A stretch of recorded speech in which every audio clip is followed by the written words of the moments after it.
ನಮಸ್ಕಾರ, ನೀವು ನೋಡ್ತಾ ಇದ್ದೀರಾ ಪಕ್ಕಾ ಪಾಲಿಟಿಕ್ಸ್. ನಾನು ನಾಗೇಂದ್ರ ಬಾಬು. ಪಕ್ಕಾ ಪಾಲಿಟಿಕ್ಸ್ನಲ್ಲಿ ಇವತ್ತು ರಾಜ್ಯ ರಾಜಕೀಯದ ಸಾಕಷ್ಟು ಸುದ್ದಿಗಳಿದೆ. ಅದಕ್ಕಿಂತ ಮುಂಚೆ ಈ ಕ್ಷಣದ ದೊಡ್ಡ ಸುದ್ದಿಯನ್ನು ಮೊದಲಿಗೆ ನೋಡ್ಕೊಂಡು ಬರೋಣ.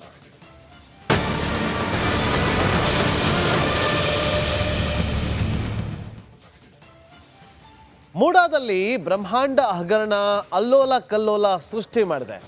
ಈಗ ಮತ್ತೊಂದು ಸ್ಫೋಟಕ ಮಾಹಿತಿ ರಿವೀಲ್ ಆಗಿದೆ. ಮೂಡಾ ಕಚೇರಿ ಮೇಲೆ ದಾಳಿಗೆ ಲೋಕಾಯುಕ್ತ ಸರ್ಚ್ ವಾರೆಂಟ್ ಅನ್ನು ಪಡೆದಿತ್ತು.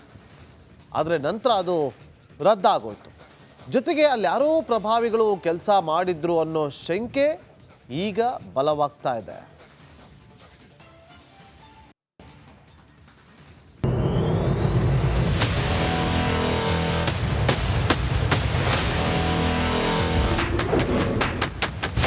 ಮೂಡಾ ಹಗರಣದ ಮೆಗಾ ಅಪ್ಡೇಟ್.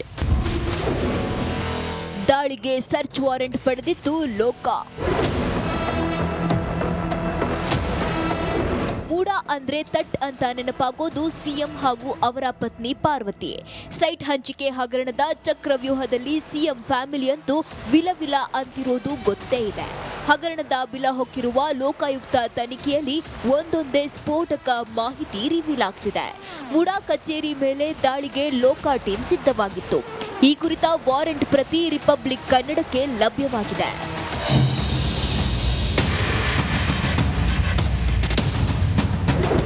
ಹಾಗಾದ್ರೆ ಸರ್ಚ್ ವಾರೆಂಟ್ನಲ್ಲಿ ಏನೇನಿದೆ ಅನ್ನೋದನ್ನ ನೋಡೋದಾದ್ರೆ, ಮೂಡಾ ಕಚೇರಿ ಮೇಲೆ ದಾಳಿಗೆ ಲೋಕಾಯುಕ್ತ ಸರ್ಚ್ ವಾರೆಂಟ್ ಜಾರಿ ಮಾಡಿತ್ತು.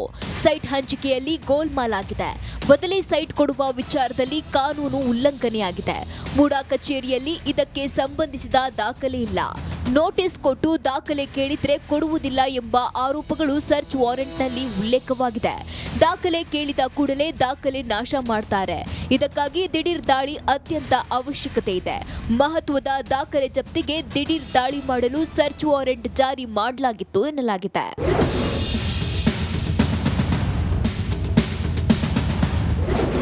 ಜೂನ್ 28ರಂದು ಲೋಕಾಯುಕ್ತ ಡಿವೈಎಸ್ಪಿ ಸರ್ಚ್ ವಾರೆಂಟ್ ಪಡೆದಿದ್ರು.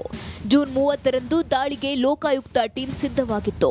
ಜೂನ್ 29ರಂದೇ ಮೂಡಾ ಕಚೇರಿಗೆ ನಗರಾಭಿವೃದ್ಧಿ ಇಲಾಖೆಯ ಐಎಎಸ್ ಅಧಿಕಾರಿಗಳ 3 ತಂಡ ಭೇಟಿ ನೀಡಿತ್ತು. 140 ಫೈಲ್ಗಳನ್ನ ತಂಡ ತೆಗೆದುಕೊಂಡು ಹೋಗಿತ್ತು ಅಂತ ದೂರುದಾರ ಸ್ನೇಹಮಯಿ ಕೃಷ್ಣ ಆರೋಪಿಸಿದ್ದಾರೆ. ಇಲ್ಲಿ ಸಾಕಷ್ಟು ಅನುಮಾನಗಳು ಬರ್ತವೆ ಸರ್. ಈಗ ದೂರು ದಾಖಲು ಮಾಡೋಕ್ಕಿಂತ ಮುಂಚೆನೇ ಲೋಕಾಯುಕ್ತರಿಗೆ ಮಾಹಿತಿ ಮತ್ತು ದಾಖಲಾತಿಗಳು ಲಭ್ಯ ಆಗಿತ್ತು. ಅದರ ಆಧಾರದ ಮೇಲೆ ಲೋಕಾಯುಕ್ತರು ಇವರೇ ವರದಿಯನ್ನು ಕೊಟ್ಟಿದ್ರು. ಆ ವರದಿಯನ್ನು ಆಧರಿಸಿ ಪ್ರಕರಣ ದಾಖಲು ಮಾಡ್ಕೊಂಡಿದ್ರು. ಸೊ ಆ ತನಿಖೆನ ಸ್ವಯಂ ಪ್ರೇರಿತ ತನಿಖೆಯನ್ನು ನಡೆಸಬೇಕು ಸಂದರ್ಭದಲ್ಲಿ ದಾಖಲಾತಿಯನ್ನು ಹಾಜರುಪಡಿಸಿ ಅಂತೇಳಿ ಮೂಡಾ ಅಧಿಕಾರಿಗಳಿಗೆ ಒಂದು ನೋಟಿಸನ್ನು ಕೊಟ್ಟರೆ ಅವರು ದಾಖಲಾತಿಗಳನ್ನು ಮುಚ್ಚಿಡುವಂಥ ಅಥವಾ ನಾಶಪಡಿಸುವಂಥ ಸಾಧ್ಯತೆ ಇದೆ. ಹಾಗಾಗಿ ದಿಢೀರಿಂದ ದಾಳಿ ಮಾಡಿ ಕಡತಗಳನ್ನ ವಶಪಡಿಸ್ಕೊಳ್ಳೋಕ್ಕೋಸ್ಕರ ಸರ್ಚ್ ವಾರೆಂಟ್ ಬೇಕು ಅಂತೇಳಿ ಮನವಿ ಮಾಡ್ಕೊಂಡ್ರು. ಆದರೆ ಸ್ನೇಹಮಯಿ ಕೃಷ್ಣ ಆರೋಪಕ್ಕೆ ಗೃಹ ಸಚಿವ ಡಾಕ್ಟರ್ ಜಿ ಪರಮೇಶ್ವರ್ ಹೇಳೋದೇ ಬೇರೆ. ತನಿಖೆನಲ್ಲಿ ಅದೆಲ್ಲ ಬರಲೇಬೇಕಲ್ಲ. ಈಗ ಯಾರೇ ತನಿಖೆ ಮಾಡಲಿ ಈ ವಿಚಾರಗಳೆಲ್ಲ ತನಿಖೆನಲ್ಲಿ ಬರಲೇಬೇಕು. IAS ಮಾಡಿದ್ರೋ, IPS ಮಾಡಿದ್ರೋ, KS ಮಾಡಿದ್ರೋ, ಅವರೆಲ್ಲ ಈಗ ಅಷ್ಟೊಂದು ಫೈಲ್ಗಳು ಎತ್ಕೊಂಡು ಬಂದಿದ್ದಾರೆ ಅವರು ಅಂತ ಅಂದಾಗ ಅದು ತನಿಖೆನಲ್ಲಿ ಗೊತ್ತಾಗಲೇಬೇಕು. ಲೋಕಾಯುಕ್ತದವ್ರು ಮಾಡಿದ್ರು ಆಗುತ್ತೆ, ಇನ್ಯಾವುದೇ ಏಜೆನ್ಸಿ ಮಾಡಿದ್ರು ಆಗುತ್ತೆ. ಇಲ್ಲ ಅದು ಬರಬೇಕಲ್ಲ. ಯಾವ ಅಧಿಕಾರಿ ರಕ್ಷಣೆ ಮಾಡಕ್ಕೆ ಹೊರಟಿದ್ರು ಅದು ಬರಬೇಕಲ್ವಾ. ತನಿಖೆನಲ್ಲಿ ಬಂದಾಗ ಅದು ಒಂದು ವೇಳೆ ಆ ರೀತಿ ಕಂಡು ಬಂದರೆ ಕ್ರಮ ತಗೊಳ್ತಾರೆ. ಲೋಕಾಯುಕ್ತ ತನಿಖೆ ಸುತ್ತ ಅನುಮಾನದ ಹುತ್ತ ಬೆಳೆದಿದೆ. ಸರ್ಕಾರವೇ ದಿಕ್ಕು ತಪ್ಪಿಸ್ತಿರೋ ಆರೋಪ ಕೇಳಿ ಬಂದಿದೆ. ಹೈಕೋರ್ಟ್ಗೆ ದೂರು ನೀಡಲು ಸ್ನೇಹಮಯಿ ಕೃಷ್ಣ ಸಿದ್ಧತೆ ನಡೆಸಿದ್ದಾರೆ. ಇದು ಯಾರ ಕೊರಳಿಗೆ ಉರುಳಾಗುತ್ತೆ, ಯಾರೆಲ್ಲ ತಗಲಾಕೊಳ್ತಾರೋ ಕಾದ್ ನೋಡ್ಬೇಕು. ವಿನೋದ್ ಪಡುವಾರಳ್ಳಿ, ರಿಪಬ್ಲಿಕ್ ಕನ್ನಡ, ಮೈಸೂರು.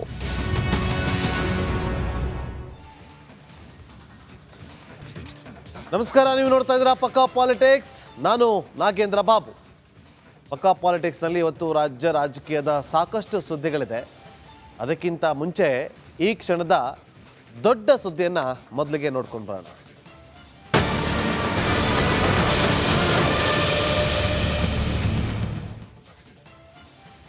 ಮೂಡಾದಲ್ಲಿ ಬ್ರಹ್ಮಾಂಡ ಹಗರಣ ಅಲ್ಲೋಲ ಕಲ್ಲೋಲ ಸೃಷ್ಟಿ ಮಾಡಿದೆ. ಈಗ ಮತ್ತೊಂದು ಸ್ಫೋಟಕ ಮಾಹಿತಿ ರಿವೀಲ್ ಆಗಿದೆ. ಮೂಡಾ ಕಚೇರಿ ಮೇಲೆ ದಾಳಿಗೆ ಲೋಕಾಯುಕ್ತ ಸರ್ಚ್ ವಾರೆಂಟ್ ಅನ್ನು ಪಡೆದಿತ್ತು. ಆದರೆ ನಂತರ ಅದು ರದ್ದಾಗೋಯ್ತು. ಜೊತೆಗೆ ಅಲ್ಲಿ ಯಾರೋ ಪ್ರಭಾವಿಗಳು ಕೆಲಸ ಮಾಡಿದ್ರು ಅನ್ನೋ ಶಂಕೆ ಈಗ ಬಲವಾಗ್ತಾ ಇದೆ.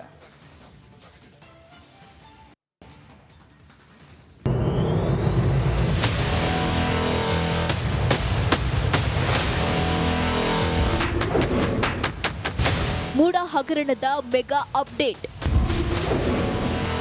ದಾಳಿಗೆ ಸರ್ಚ್ ವಾರೆಂಟ್ ಪಡೆದಿತ್ತು ಲೋಕ. ಮೂಡಾ ಅಂದ್ರೆ ತಟ್ ಅಂತ ನೆನಪಾಗೋದು ಸಿಎಂ ಹಾಗೂ ಅವರ ಪತ್ನಿ ಪಾರ್ವತಿ. ಸೈಟ್ ಹಂಚಿಕೆ ಹಗರಣದ ಚಕ್ರವ್ಯೂಹದಲ್ಲಿ ಸಿಎಂ ಫ್ಯಾಮಿಲಿ ಅಂತೂ ವಿಲವಿಲ ಅಂತಿರೋದು ಗೊತ್ತೇ ಇದೆ. ಹಗರಣದ ಬಿಲ ಹೊಕ್ಕಿರುವ ಲೋಕಾಯುಕ್ತ ತನಿಖೆಯಲ್ಲಿ ಒಂದೊಂದೇ ಸ್ಫೋಟಕ ಮಾಹಿತಿ ರಿವೀಲ್ ಆಗ್ತಿದೆ. ಮೂಡಾ ಕಚೇರಿ ಮೇಲೆ ದಾಳಿಗೆ ಲೋಕ ಟೀಮ್ ಸಿದ್ಧವಾಗಿತ್ತು. ಈ ಕುರಿತ ವಾರೆಂಟ್ ಪ್ರತಿ ರಿಪಬ್ಲಿಕ್ ಕನ್ನಡಕ್ಕೆ ಲಭ್ಯವಾಗಿದೆ.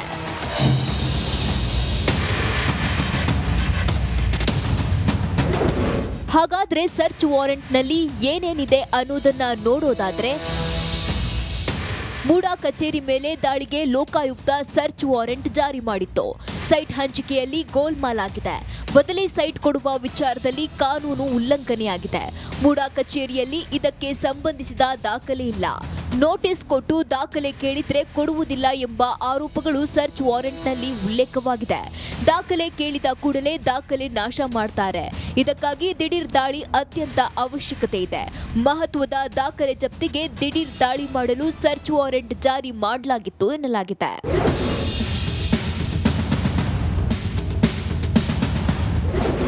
ಜೂನ್ 28ರಂದು ಲೋಕಾಯುಕ್ತ ಡಿವೈಎಸ್ಪಿ ಸರ್ಚ್ ವಾರೆಂಟ್ ಪಡೆದಿದ್ರು. ಜೂನ್ 30ರಂದು ದಾಳಿಗೆ ಲೋಕಾಯುಕ್ತ ಟೀಮ್ ಸಿದ್ಧವಾಗಿತ್ತು. ಜೂನ್ 29ರಂದೇ ಮೂಡಾ ಕಚೇರಿಗೆ ನಗರಾಭಿವೃದ್ಧಿ ಇಲಾಖೆಯ ಐಎಎಸ್ ಅಧಿಕಾರಿಗಳ 3 ತಂಡ ಭೇಟಿ ನೀಡಿತ್ತು. 140 ಫೈಲ್ಗಳನ್ನ ತಂಡ ತೆಗೆದುಕೊಂಡು ಹೋಗಿತ್ತು ಅಂತ ದೂರುದಾರ ಸ್ನೇಹಮಯಿ ಕೃಷ್ಣ ಆರೋಪಿಸಿದ್ದಾರೆ. ಇಲ್ಲಿ ಸಾಕಷ್ಟು ಅನುಮಾನಗಳು ಬರ್ತವೆ ಸರ್. ಈಗ ದೂರು ದಾಖಲು ಮಾಡೋಕ್ಕಿಂತ ಮುಂಚೆನೇ ಲೋಕಾಯುಕ್ತರಿಗೆ ಮಾಹಿತಿ ಮತ್ತು ದಾಖಲಾತಿಗಳು ಲಭ್ಯ ಆಗಿತ್ತು. ಅದರ ಆಧಾರದ ಮೇಲೆ ಲೋಕಾಯುಕ್ತರು ಇವರೇ ವರದಿಯನ್ನು ಕೊಟ್ಟಿದ್ರು. ಆ ವರದಿಯನ್ನು ಆಧರಿಸಿ ಪ್ರಕರಣ ದಾಖಲು ಮಾಡ್ಕೊಂಡಿದ್ರು. ಸೊ ಆ ತನಿಖೆಯನ್ನು ಸ್ವಯಂ ಪ್ರೇರಿತ ತನಿಖೆಯನ್ನು ನಡೆಸಬೇಕು ಸಂದರ್ಭದಲ್ಲಿ ದಾಖಲಾತಿಯನ್ನು ಹಾಜರುಪಡಿಸಿ ಅಂತೇಳಿ ಮೂಡಾ ಅಧಿಕಾರಿಗಳಿಗೆ ಒಂದು ನೋಟಿಸನ್ನು ಕೊಟ್ಟರೆ ಅವರು ದಾಖಲಾತಿಗಳನ್ನು ಮುಚ್ಚಿಡುವಂಥ ಅಥವಾ ನಾಶಪಡಿಸುವಂಥ ಸಾಧ್ಯತೆ ಇದೆ. ಹಾಗಾಗಿ ದಿಢೀರಿಂದ ದಾಳಿ ಮಾಡಿ ಕಡತಗಳನ್ನು ವಶಪಡಿಸ್ಕೊಳ್ಳೋಕ್ಕೋಸ್ಕರ ಸರ್ಚ್ ವಾರೆಂಟ್ ಬೇಕು ಅಂತೇಳಿ ಮನವಿ ಮಾಡ್ಕೊಂಡ್ರು. ಆದರೆ ಸ್ನೇಹಮಯಿ ಕೃಷ್ಣ ಆರೋಪಕ್ಕೆ ಗೃಹ ಸಚಿವ ಡಾಕ್ಟರ್ ಜಿ ಪರಮೇಶ್ವರ್ ಹೇಳೋದೇ ಬೇರೆ. ತನಿಖೆನಲ್ಲಿ ಅದೆಲ್ಲ ಬರಲೇಬೇಕಲ್ಲ. ಈಗ ಯಾರೇ ತನಿಖೆ ಮಾಡಲಿ ಈ ವಿಚಾರಗಳೆಲ್ಲ ತನಿಖೆನಲ್ಲಿ ಬರಲೇಬೇಕು. IAS ಮಾಡಿದ್ರೋ, IPS ಮಾಡಿದ್ರೋ, KS ಮಾಡಿದ್ರೋ, ಅವರೆಲ್ಲ ಈಗ ಅಷ್ಟೊಂದು ಫೈಲ್ಗಳು ಎತ್ಕೊಂಡು ಬಂದಿದ್ದಾರೆ ಅವರು ಅಂತ ಅಂದಾಗ ಅದು ತನಿಖೆನಲ್ಲಿ ಗೊತ್ತಾಗಲೇಬೇಕು. ಲೋಕಾಯುಕ್ತದವ್ರು ಮಾಡಿದ್ರು ಆಗುತ್ತೆ, ಇನ್ಯಾವುದೇ ಏಜೆನ್ಸಿ ಮಾಡಿದ್ರು ಆಗುತ್ತೆ. ಇಲ್ಲ ಅದು ಬರಬೇಕಲ್ಲ. ಯಾವ ಅಧಿಕಾರಿ ರಕ್ಷಣೆ ಮಾಡಕ್ಕೆ ಹೊರಟಿದ್ರು ಅದು ಬರಬೇಕಲ್ವಾ. ತನಿಖೆನಲ್ಲಿ ಬಂದಾಗ ಅದು ಒಂದು ವೇಳೆ ಆ ರೀತಿ ಕಂಡು ಬಂದರೆ ಕ್ರಮ ತಗೊಳ್ತಾರೆ. ಲೋಕಾಯುಕ್ತ ತನಿಖೆ ಸುತ್ತ ಅನುಮಾನದ ಹುತ್ತ ಬೆಳೆದಿದೆ. ಸರ್ಕಾರವೇ ದಿಕ್ಕು ತಪ್ಪಿಸ್ತಿರೋ ಆರೋಪ ಕೇಳಿ ಬಂದಿದೆ. ಹೈಕೋರ್ಟ್ಗೆ ದೂರು ನೀಡಲು ಸ್ನೇಹಮಯಿ ಕೃಷ್ಣ ಸಿದ್ಧತೆ ನಡೆಸಿದ್ದಾರೆ. ಇದು ಯಾರ ಕೊರಳಿಗೆ ಉರುಳಾಗುತ್ತೆ, ಯಾರೆಲ್ಲ ತಗ್ಲಾಕೊಳ್ತಾರೋ ಕಾದ್ ನೋಡ್ಬೇಕು. ವಿನೋದ್ ಪಡುವಾರಳ್ಳಿ, ರಿಪಬ್ಲಿಕ್ ಕನ್ನಡ, ಮೈಸೂರು.